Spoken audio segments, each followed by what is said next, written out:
Bonjour Monsieur le Premier ministre, Bonjour. merci d'avoir accepté l'invitation des 81 conseils de défense est réunis en ce moment depuis quelques minutes à l'Elysée.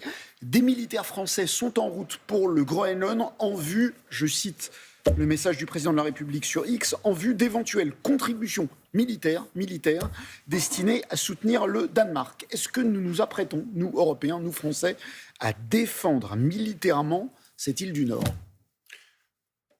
On doit être prêt à jouer notre rôle de membre de l'OTAN et de pays européens. Contre un autre pays de l'OTAN.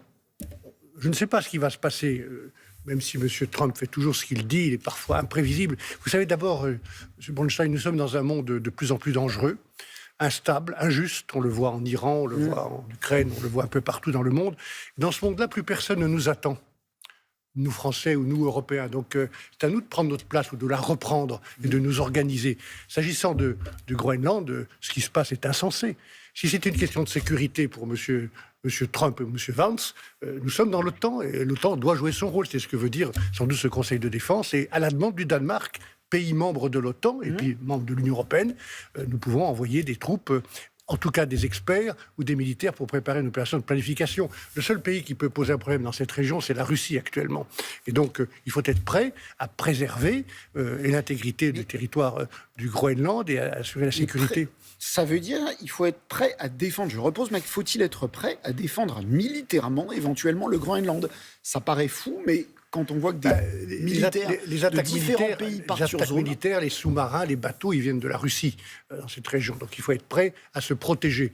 Contre la Russie, pas contre les États-Unis. Je n'imagine pas que les États-Unis, que M. Trump fasse cette folie d'attaquer un pays membre de l'OTAN. Parce que qu'est-ce qui se passerait, M. Bronstein, pour dire les choses très clairement ? Il ferait, M. Trump, exploser l'Alliance Atlantique. Il mettrait fin à toute forme de coopération. Il y a beaucoup de choses qu'on n'imaginait pas qu'il a fini par faire. C'est pour ça qu'il faut être prêt et lui montrer la détermination des pays européens. Et ce que nous ne ferons pas, nous, pour l'Europe, pour notre sécurité, pour notre économie, pour notre industrie, pour notre agriculture, personne ne viendra le faire à notre place. Personne. Donc c'est le moment de s'en apercevoir. Si Donald Trump veut le Danemark, et tout laisse à penser qu'il veut le Danemark, on se dit qu'il l'aura. Il ne peut pas avoir le Danemark. Dont il est question, c'est le Groenland, c'est pas le Danemark. Le Groenland, pardon, le Groenland. Excusez-moi, c'est un lapsus. S'il veut le Groenland, évidemment, il l'aura. Mais je ne crois pas que tout soit possible. Je ne crois pas que le Groenland soit à acheter. D'ailleurs, les Groenlandais le disent eux-mêmes. Et je pense que M. Trump devrait, peut-être encouragé par le Congrès américain et par beaucoup de responsables démocrates et républicains aux États-Unis qui commencent à s'inquiéter,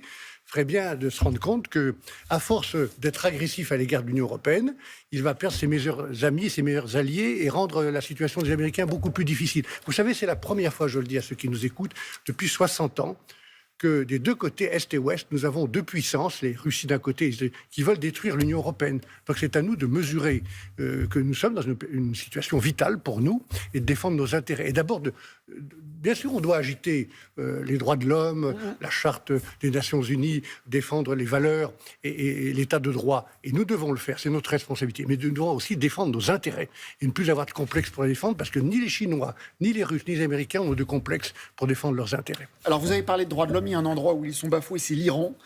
On ne sait pas trop où ça en est. Là, il semble que les représailles massives aient cessé. C'est ce qu'a dit le président Trump. Quelle doit être l'attitude de l'Union européenne ? D'abord, la solidarité avec ce peuple formidable, de courage, des femmes en particulier, en Iran et depuis de longues années, contre cette dictature islamiste. Donc il faut marquer notre solidarité par tous les moyens et puis dire aux Iraniens qu'ils vont subir des sanctions. Vous savez, l'Iran est un très grand pays, est un très grand peuple, très ancien. Et depuis des dizaines d'années, ce régime utilise son influence extérieure pour consolider sa base intérieure, créer un sentiment patriotique et nationaliste. Or, depuis quelques mois et depuis quelques années, son influence extérieure diminue. On l'a vu en Syrie, Bachar s'est terminé, le Hezbollah s'est au terminé. Liban, on le voit avec l'affaire nucléaire. Donc, il se replie, il se recroqueville, il se tend. Et c'est ce qui explique cette tragédie de plusieurs milliers de jeunes, de familles, d'enfants qui ont été assassinés par ce régime. Donc, il faut soutenir ce peuple. Retour en France. Le Premier ministre doit-il, pour donner un budget à la France, dégainer vite le 49.3, voire les ordonnances ? Évidemment qu'il faut agir vite maintenant, ça suffit. Il y a une fatigue générale, une lassitude. Les Français ne comprennent plus ce qui se passe à l'Assemblée nationale. Et moi-même, qui suis revenu dans cette Assemblée, je constate, comme député de Paris, je constate une ambiance qui a beaucoup changé, parfois même une ambiance à peu près insurrectionnelle entre l'extrême droite et l'extrême gauche. Je trouve que la situation est très grave. Et elle est d'autant plus grave qu'elle est décalée par rapport à ce qu'attendent les Français sur le terrain. On est à la veille des élections municipales. Dans les communes, on sait s'entendre, on sait se mettre d'accord même, si on n'a pas les mêmes opinions. Et encore plus décalé par rapport à ce qui se passe autour de nous dans le monde. Le débat est totalement hexagonal. Donc il est temps que ça se termine. Et il faut que le Premier ministre prenne sa responsabilité. Ça veut dire ? Ça veut dire, pour moi, j'ai regretté qu'il annonce qu'il n'utiliserait pas le 49.3. On peut laisser le débat se dérouler. Je l'ai fait comme Premier ministre l'année dernière. Et puis, à un moment donné, on dit ça suffit. Et il faut surtout éviter que le Parti socialiste continue son chantage. Parce qu'on a déjà payé, les Français ont payé avec le projet de loi sur la sécurité sociale, on a reporté des réformes. Vous savez, moi, je pense que le sujet maintenant, c'est de penser à la prochaine génération, pas seulement à la prochaine élection. Penser à la prochaine génération. On ne peut pas tout reporter sur les jeunes de ce pays. Un 49.3, ça veut dire un accord de non-censure. Et ça veut donc dire qu'il faut traiter, comme on dit, le Parti socialiste. On peut discuter avec lui. Le gouvernement ne peut pas faire sans le Parti socialiste. Mais il a déjà commencé à le faire, et même au-delà, puisque je vous ai parlé de chantage. Donc il faut qu'on discute avec tous ceux qui sont prêts à éviter une censure et à encourager l'instabilité. Mais le Parti socialiste doit être aussi à la hauteur. Il n'a pas été à la hauteur l'année dernière en ce qui me concerne. Il faut qu'il le soit maintenant, et qu'au bout d'un certain temps, la discussion a eu lieu. Ils ont obtenu beaucoup. On a augmenté à nouveau les déficits, on a reporté des réformes sur les générations futures. Il faut que ça s'arrête et qu'on ait un budget, qu'on prépare aussi les enjeux de demain qui sont extrêmement graves. Vous le voyez, le courage de la réforme et puis une présence internationale.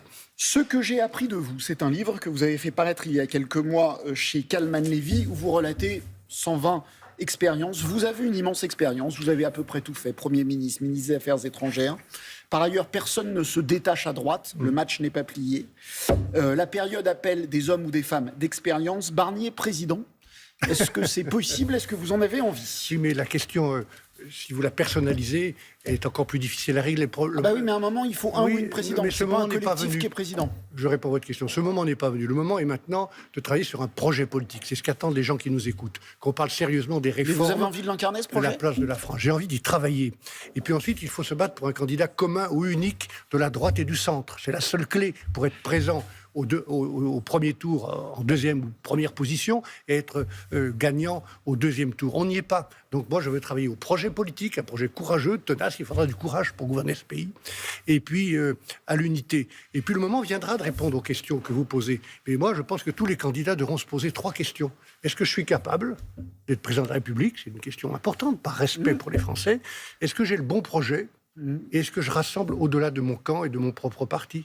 Le moment n'est pas venu, je n'ai pas toutes les réponses à ces questions. Ça ressemble quand même à un autoportrait. Merci beaucoup, Monsieur le Premier ministre, d'être venu au 4V. Très bonne journée à tous.